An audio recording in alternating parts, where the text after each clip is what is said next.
It's a long weekend, but it's good to have 2 days with the squad, replicates some tournament situations. As a coach, it's quite important for me to pace the sessions well, in that everyone comes here full of energy, and if we use that energy for 2.5 hours on a Saturday morning and expend all of that energy, it means they have none left for Saturday afternoon and Sunday. It's a 4-day tournament, and conserving your energy is absolutely key, and that's actually quite a difficult thing to do in a tournament.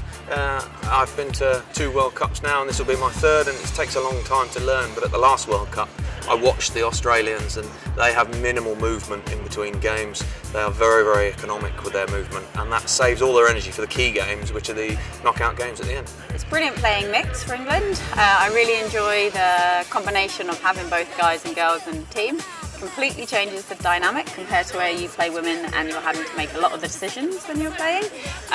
So now the new game plan, we're actually going to be playing for senior mix, does mean that we'll be using our girl links to be making a lot of those decisions as well. The Euros was a cracking week.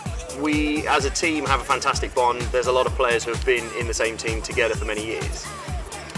There were elements of disappointment. We made life difficult for ourselves with a couple of early losses. However, the way in which the team actually bounced back with key victories over Ireland and France when it really mattered made a big difference. And actually you could see the energy coming back towards the final.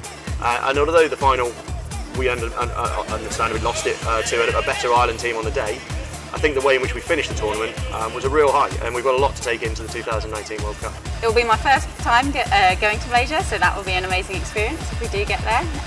And I think just playing at a World Cup, I've done 2 Euros so far, will just take it to a whole new level. So yeah, can't wait for that. The preparation regime in the build-up for a World Cup and even prior to selection, it is pretty tough. The commitment has to be there from the outset. You have to work on your own fitness so that when you bring yourself to these training competitions, you have to do your training weekends and you've done your homework, that you are there and you're eligible for selection. The experience that the players have who've already played at a World Cup is so valuable. They've been there, they know what it's like to come up against the Australias, Kiwis. And so it's really important to have that, because at the moment we're playing against all these European teams, but it is a different style of play in Australia. So yeah, at least they can share some of that knowledge with us. It's just amazing to be out and be playing at that level. The people you have probably watched video footage of over the year, watching players from Australia and New Zealand pull off these amazing moves and use them for training and homework.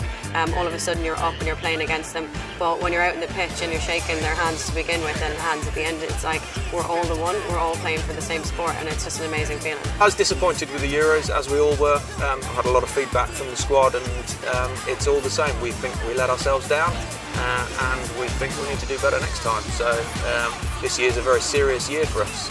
Maximum effort. I think we could have won, but we didn't deserve to win because Ireland played better than us.